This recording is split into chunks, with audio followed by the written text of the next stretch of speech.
Putain les gars, mais qu'est-ce qu'on mange Gucci? Et encore ça sert rien, attendez juillet pour la claque qu'on va se prendre. En tout cas, Hell's Paradise épisode 9, ça valait clairement la peine d'attendre 2 semaines. Sur ce, mesdames et messieurs, bonjour et bienvenue à vous pour la review de cet épisode 9 de Hell's Paradise, générique.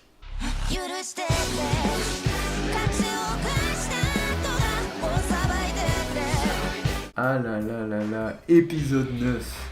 Je me demandais comment ils allaient rebondir après la mort de Tenza. Eh bien, j'ai pas été déçu. L'épisode était même trop court. Un combat super stylé entre deux forces de la nature, des révélations, bon certaines sont un peu particulières, et j'ai même senti l'esprit shonen.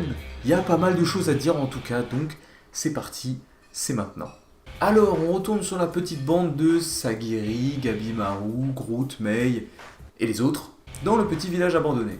Après que l'homme arbre leur ait révélé l'emplacement du Tan ainsi que d'autres précieuses informations, ils se disent que premièrement il faut qu'ils établissent un plan. Mais il faut premièrement qu'ils résoudent quelques mystères. Mais lesquels, on ne sait pas, à aucun moment ça a été mentionné. En tout cas les éternels les attendent de pied ferme, et ça ils en ont bien conscience. Donc notre cher Gabimaru a décidé de nous donner une petite dose de suspense. De combats bien stylés comme on les aime. Il n'a absolument pas pris cette décision pour avancer de son côté en fait, il l'a fait pour nous. Bon en même temps celui qui devait le surveiller a décidé de taper une sieste, ça aurait été con de pas en profiter. Et je ne sais pas vous, mais personnellement, j'aime plutôt le personnage de Gabimaru. Parce qu'on oublie peut-être avec le côté très attentionné, très tendre des autres protagonistes de shonen, mais Gabimaru en fait est plus humain qu'il en a l'air. Il fait parler ses émotions, il fait parler son désir de revoir sa femme, d'accomplir son objectif même si cela revient à laisser son égoïsme prendre le dessus. Ce mec ne perd pas le nord. Lui-même a compris que lui et les bourreaux n'ont pas du tout le même objectif, même si au final ils sont plus ou moins devenus une petite bande de camarades et qui s'entendent très bien. Pour lui ce n'est pas la quête d'un élixir de jouvence et il nous fait bien comprendre. Parce qu'en soi, en réfléchissant 2 secondes, n'importe qui à sa place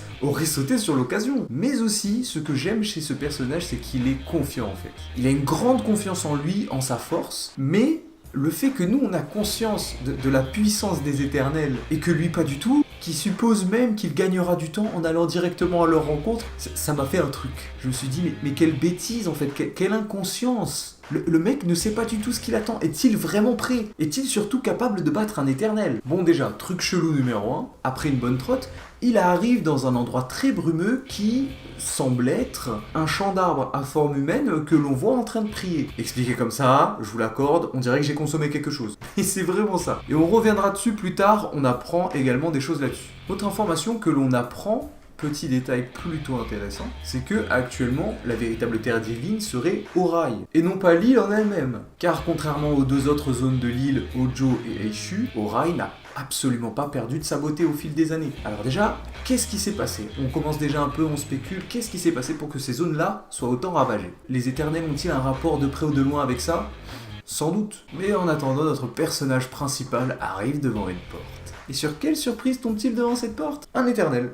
C'est cadeau. En plus, celui qui a buté Tenza. Pourtant, à la base, il est venu en mode pacifiste. Casse-toi, j'ai clairement la flemme qu'on se mette sur la gueule qui lui dit « On m'a dit de capturer des humains, mais j'en ai marre, pousse !» En fait, c'est Nagi, il a juste changé d'univers et de chara-design. Donc, a priori, pas de combat. Sauf que Gabimaru lui répond ce qu'il fallait pas répondre. Les humains voulaient capturer, mais c'est pour faire de l'élixir, c'est ça? Oh là là, le con! Et donc, à présent, le combat est inévitable. Premier contact. Il réussit à lui briser le poignet. Juste après, il réussit à lui retourner la tête à 360 degrés. Même l'éternel est surpris et lui dit « Mec, t'es vraiment humain ?» pour dire la puissance qu'il possède. Ça nous donne donc des raisons de croire que Gabimaru a le niveau pour affronter un éternel. Alors, affronter, oui, mais remporter le combat, ça, c'est une autre histoire. Car même en faisant usage des flammes du moine, il n'en arrive pas à bout. Malgré tout, Gabimaru fait des bails de ouf, hein. Il arrive à lui arracher un bras, des trucs comme ça, et ça ne reste qu'un humain. Cependant, un petit détail vient nous laisser penser que Gabimaru n'est pas un humain si ordinaire qu'il le laisse croire. À un moment, il donne un violent coup de pied à l'abdomen de l'éternel. Il réussit à lui infliger des dégâts. Ce qui veut dire que vraiment le boug en face crache du sang. Il souffre. Revenons donc sur le coup qu'il vient de donner. Il se contente de frapper comme il le fait habituellement. Sauf que son pied se met à briller d'une lueur jaune un peu beige et dit que la sensation ressentie lorsqu'il a porté son coup était différente. Et l'éternel rajoute en plus de ça que Gabimaru doit l'ignorer, mais les capacités physiques surprenantes qu'il possède viennent bien de quelque part.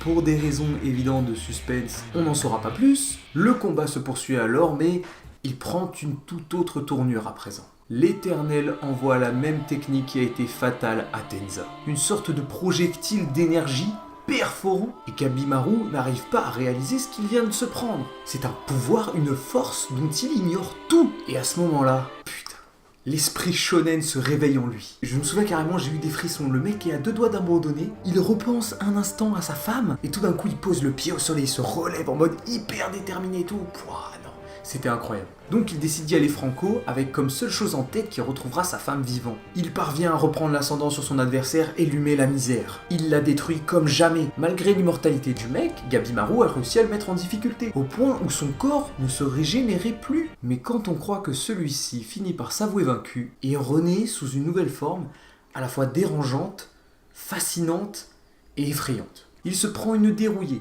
des décharges électriques de bâtard. Il ne parvient même plus à utiliser les flammes du moine car son corps en subit les conséquences, mais encore pire, il sombre dans le désespoir. Il en arrive à se poser la question si ce qu'il vit est réel, si la chose qu'il affronte, l'île où il se trouve, toutes les choses étranges qu'il y a vues sont réelles. Il commence à totalement renier la réalité, la situation dans laquelle il est. Pour lui, tout ceci n'est qu'un cauchemar dont il ne va pas tarder à se réveiller. Et vraiment, avec l'OST derrière, ça sublime tout un côté horrifique, un côté effrayant que je ne saurais expliquer, mais juste les mises en scène de cet épisode ont été vraiment réussies. Et donc le mec est passé vraiment, mais au-delà du truc, il a tellement renié la réalité qu'il se perd dans ses pensées et rêve de son foyer, avec sa petite femme, sa petite maison, tranquillou quoi. Sauf que pour lui, au début, cela semble être la réalité. Or, il comprend vite que tout ceci est faux.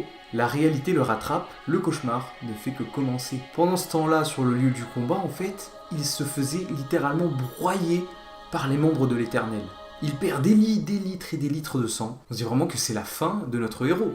Et là, paf, d'un coup, le mec a un petit flashback de la 20e règle du ninja que lui renseignait le maître de son village, que j'ai néanmoins trouvé très stylé. Si la mort est inéluctable, il faut faire le maximum de dégâts à son ennemi avec le peu d'énergie restant.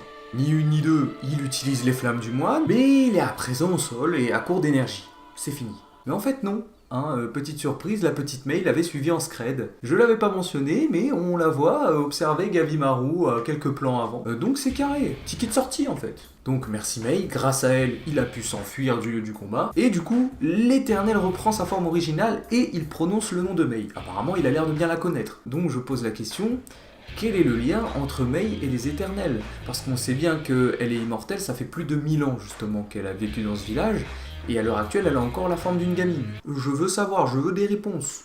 Bon sinon, il serait peut-être temps de retrouver notre petite bande de Sagiri, Uzuriha, etc. Ils se réveillent et à leur grande surprise et tristesse, Gabimaru est parti. Et tu vois Sagiri, tu sens un peu de la peine dans son regard. Elle qui commençait à avoir confiance en lui un petit peu, qui se disait que c'était une bonne personne au fond. Et donc logiquement on se dit qu'ils vont le laisser tomber, même si à la base Sagiri est censé le surveiller, ils ont autre chose à foutre, ils doivent trouver un élixir de vie éternelle. Mais vu qu'il se trouve que Mei est avec lui, eh bien le vieux Groot décide de partir à la recherche de Mei, et donc de Gabimaru. Sur le trajet, il commence à parler des éternels. Parce que jusqu'à présent, eux, ils en savent pas grand chose, si ce n'est le nom qu'on leur donne. Et c'est là que l'on apprend des informations supplémentaires. Déjà, les éternels sont au nombre de 7. À l'origine, il s'agit d'un seul et unique homme, un immortel qui a décidé de se séparer en 7 entités différentes. Alors, si j'ai bien compris, parce qu'en VostFR, c'était traduit d'une manière un peu spéciale, j'avoue que je n'ai pas tout compris. Mais dans l'idée, c'est ça. C'est un mec qui s'est séparé en 7 entités différentes,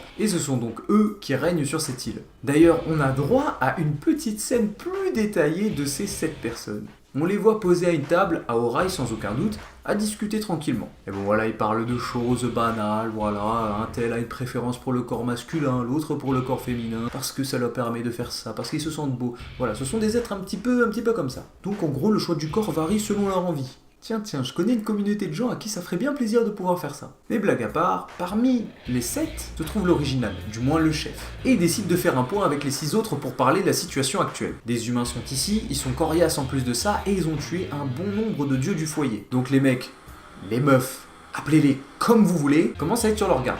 Car la situation est bien différente de d'habitude. D'autant plus que celui qui a affronté Gabimaru se retrouve comme desséché, vidé de toute énergie. Et d'après ce qu'ils disent, on peut en déduire que le Tan a une durée limitée. Cela expliquerait donc pourquoi ils continuent encore à l'heure actuelle de capturer des humains pour pouvoir en produire indéfiniment. Ils ont mentionné une technique qui s'appelle la résurrection démoniaque, qui est la technique qui a permis à l'Éternel donc de changer de forme face à Gabimaru, mais qui apparemment nécessite de sacrifier son immortalité en quelque sorte. Il a fallu qu'ils consomment à nouveau du Tan pour retrouver un corps normal, et donc on comprend qu'ils doivent constamment consommer de cet élixir pour conserver leur jeunesse éternelle. Je reviens donc sur le champ d'arbres priants dont je parlais au début de l'épisode, qui s'avère être en réalité des humains. Root explique au groupe qu'il s'agit de gens de son village, qui autrefois avaient une espérance de vie bien plus élevée que la leur, mais sauf que quand ils sont sur le point de mourir, ils prennent racine, ils se transforment en arbres, et prennent naturellement cette position de prière. De l'autre côté, notre cher Gabimaru reprend ses esprits, et a même changé d'état d'esprit. Il comprend qu'il y a alors plus fort que lui, et il se dit, bon, on va réfléchir à deux fois cette fois-ci. Au début de l'épisode, il se disait, bon, il n'y a pas de plan, je m'en fous, j'y vais quand même, j'avance.